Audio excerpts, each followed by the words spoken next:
రోజు అశోక బుద్ధ విహార్ కైలాష్ నగర్ ఆదిలాబాద్ యందు వర్షావాస్ దినోత్సవం బుద్ధిస్తే మైత్రిసంఘ్ ఆధ్వర్యంలో ఘనంగా నిర్వహించారు। ఈ కార్యక్రమానికి బౌద్ధ భిక్షువు పూజ్య బంతేజీ ఆర్య సంఘమిత్ర హాజరై ధ్వజారోహణ చేశారు। అనంతరం తథాగత్ గౌతమ్ బుద్ధునికి, సామ్రాట్ అశోక్కి, డాక్టర్ బాబాసాహెబ్ అంబేద్కర్ చిత్రపటాలకు జ్యోతి ప్రజ్వలన చేసి పూలమాలవేసి బుద్ధ వందన ఆలాపించారు। అనంతరం బుద్ధ అండ్ హిస్ ధమ్మ అనే గ్రంథ పఠన చేసిన వారికి ఘనంగా శాలువాతో సత్కరించారు।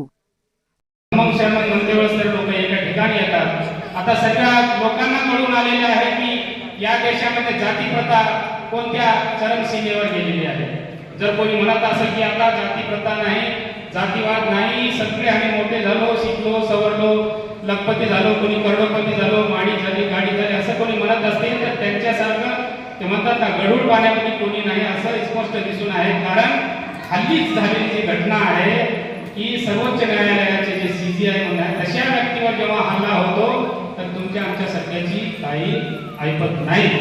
म्हणून आपण त्या गोष्टीतून बाहेर आलं पाहिजे की आपण काही केलं तरी ब्राह्मण होणार नाही, आपण तेच आहोत आणि बुद्धाशिवाय पर्याय नाही ही गोष्ट सर्वांना कळली पाहिजे।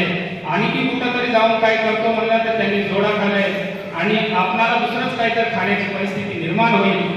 आणि त्याच वेळेस बाबासाहेबांनी सांगितलेलं आहे की बुद्ध धर्म कधी बुद्ध धर्माचा उगम कधी वाढेल, या भारतामध्ये बुद्ध धर्माचा जास्तीत जास्त उगम कधी वाढेल तर सायन्सची प्रगती जेव्हा जेव्हा होईल, मनुष्य वास्तव परिस्थितीकडे जेव्हा जेव्हा धावण्याचा प्रयत्न करेल तेव्हा तेव्हा बुद्धाकडे धावण्याचं म्हणजे बुद्धाच्या रस्त्यावर आल्याशिवाय राहणार नाही अशी आपल्याला सर्वांना स्पष्ट कळून येणार आहे। आणि कुणाला कळले नसेल तरी हळूहळू कळण्याची हे आता वेळ आलेली आहे।